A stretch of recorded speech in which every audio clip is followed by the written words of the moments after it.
If I win this match, I will enter the top 1,000 players in the world in the ATP rankings. Welcome to episode 6 of the Mexico Swing. Once again, for all those who are tuning in just now, we're in Guatemala, Mexico playing 3 ITF 15K tournaments. And after having reached the quarterfinals in the first week and second round the next tournament, I'm once again in the quarterfinals this last week, trying to reach my first semifinal. If you want to see how my first 2 matches went for this tournament, you can tune into my last video, which is linked below in the description, and you will also be able to find in my playlist the Mexico Swing. So far in this Mexico trip, I collected 5 ATP points, 2 in my first week, 1 in my second week, and 2 more this week so far. Added to the 8 points I already have, that makes 13. Now, if I was to win this match and reach the semifinals, I would get 2 more points, going to a total of 15, which would be just enough to crack the top 1,000. Despite that potentially being a real important milestone, I wasn't gonna let it add more pressure than needed this match, and was gonna try to win regardless of the consequences or prize. Now, this quarterfinal match I was facing a very tricky opponent, American Elijah Strode, ranked 962, who let's just say is known very well for one thing especially, his serve.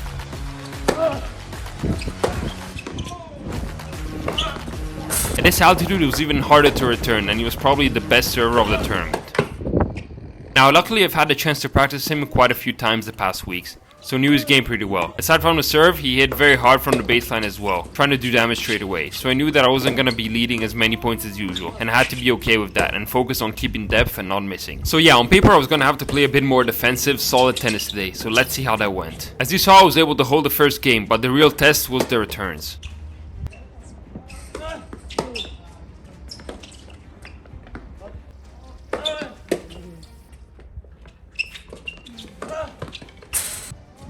Even his second serve was quite difficult to return. 1-1, and compared to other matches I played, the rallies were generally much shorter, both when serving and returning. And that's not because the quality of the match was low. We both beat good players to get to the quarterfinals, but because all the concentration and physicality was clustered in the first 3-4 shots of the rally, as you needed more energy there to stay in it because of how much the serve impacted the point.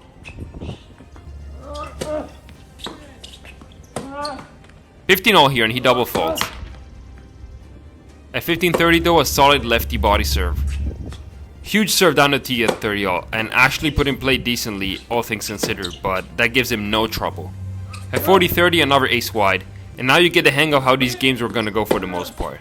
There was a bit of everything: aces, double faults, mistakes, big winners, and so on. I just didn't know which were coming and when, but just had to kind of hang in there and try to build an opportunity whenever possible, or simply wait for one. He misses the approach here in the end. A good wide serve gives me the 40-love lead.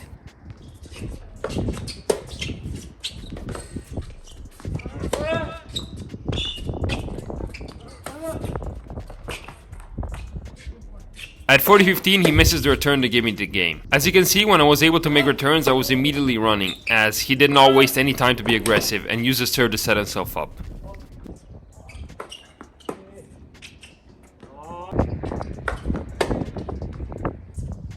At 40-love, I'm really just trying to find what kind of returns are working best, and once in the rally, try to move it around as much as possible. I turned too much on the backhand line here though. So far, then all is standard. We're both fairly comfortable in serve and not yet able to earn breakpoint chances. I missed the backhand there. I get on the score with an ace though. 30-15 now, a good tee serve, and his return just caresses the net strap, and I just put a slice forehand in play. Not a great shot anyway, and yeah, I missed afterwards. 30-all then, but serve comes to the rescue. The next point we play off the second serve, and it's time for my first shank. The next point he feels like shanking as well though.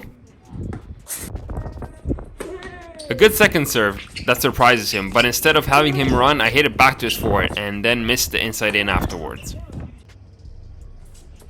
So the troubles this game continue, and yet another forehand miss. Suddenly breakpoint down. Big forehand return, which was definitely out, but I somehow make it, and he just makes a terrible decision there. My first serve percentage hadn't been great so far, so it was always dangerous because he could hurt me a lot with their turns if they went in. Thankfully, a first serve does come here, and I take home the game.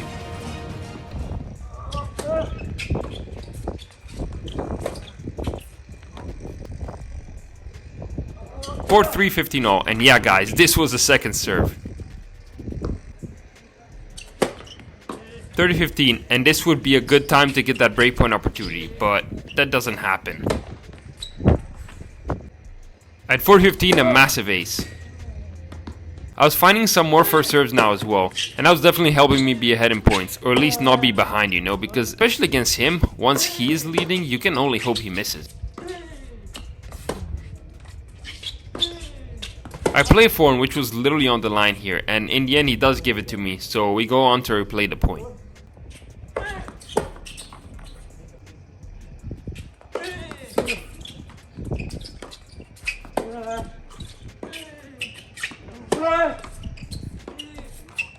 Fast forward to 40-15 and great ace T. He starts off with a double fault. The next point he goes slice wide and I make a solid cross return, and we're in this point. I keep targeting this backhand and in the end he misses. Low 30, big chances here. I'm running side to side, but in the end with this deep backhand he misses. First set point is gone, we have another one though. The second one also goes. Finally a great return on the line and this shank goes out, so it's a set, 6-4. Big first serve to start a match, followed by a double fault. 15-all now, and I start the point being pretty aggressive here. But as he pushes me back I get a bit less and bit less. And luckily he misses in the net eventually. Fast forward to 40-15 and his return just stays in, forcing me to go back. But then opens the court up with this inside out and goes behind me to win the point. At 40-30 I hit my second serve and he misses. In his first service game, let's just say he starts off pretty hot. This third point starts with a massive first serve once again, but this time I'm able to make the return and I'm in the rally.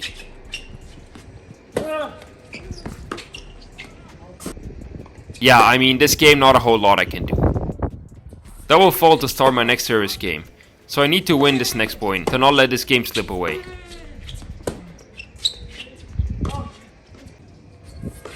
At 15-all I'm in trouble again straight away though, and inevitably lose the point.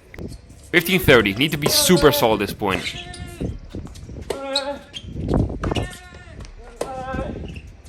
And I get super lucky is what happens. Just long there with the forehand and I have a chance to close the game. And I do it with this great first serve. And now at this stage, unless he was serving like the previous game, I had a bit more of an idea on how to return, when to swing or chip it and so on. Anyway, I'm on the run to chase his volley and throw up a short lob. Somehow make the first overhead back, but lose the point regardless. The next point, another decent slice return. A bit short though, and once again I'm looking for a pass, but he wins a good point. I make it back to 30-all though, and he double faults to give me a break point. At 40-30 I miraculously make this return, and similarly to the first set, a missed drop shot gives me the break lead. Suddenly I'm 3-1 up now. Again, as I was saying at the beginning, there wasn't gonna be much pretty tennis here. It was gonna be who would miss less and make the most out of chances, and so far I was leading just slightly on that. And I could also start to tell his state of mind was a bit worse after conceding that break. So I'm 4-1 up now, and the hardest part was done, but I still had to be very careful, because things could change in a second. Another game here where despite being close score-wise, I can't really do much to return most of his serves.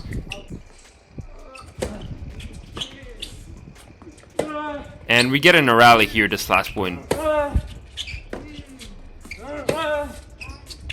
But in the end, I'm the one to miss. The important thing here from now on was to be the most solid of the two on my service game, making sure he got no chances and that I wouldn't concede anything for free.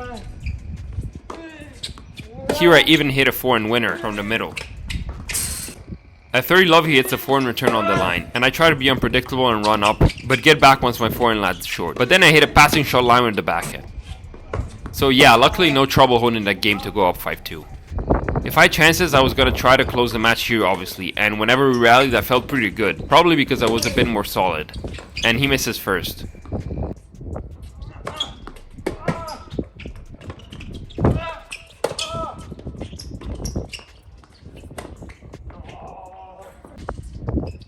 A great serve at 15-30, but the backhand line is just a tiny bit wide. Here we go, first match point.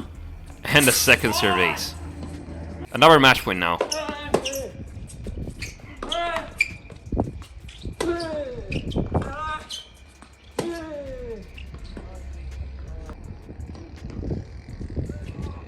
deuced a great serve, and now it looked like this game was gone. But the next point, after opening up the court, he just misses the approach. A deuce, this time the 1-2 punch is successful.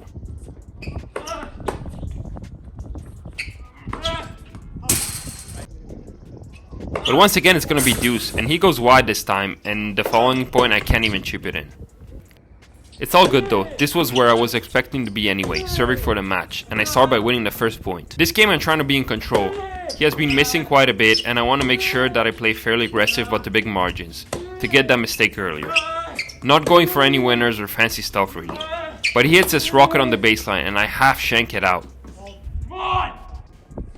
A good serve tee gets me ahead in the game again. And at 30-15 he mishits it, and gives me 2 match points.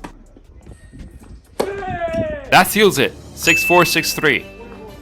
Super happy to be in my first semi-final ever of a pro tournament, and in general for the match I played. I knew it wasn't going to be RelatableTennis, and that it was going to be a totally different match than all the other ones I played so far, across all weeks actually, but I'm glad I could adapt and overcome the different challenges that were in this match specifically. So yeah, with this match I will officially be one of the top 1000 ATP players in the world, which is a real nice achievement to start the year off. But we weren't going to stop there. I was now locked in for the rest of the tournament to try and win the whole thing, and trust me when I say you don't want to miss next week's video.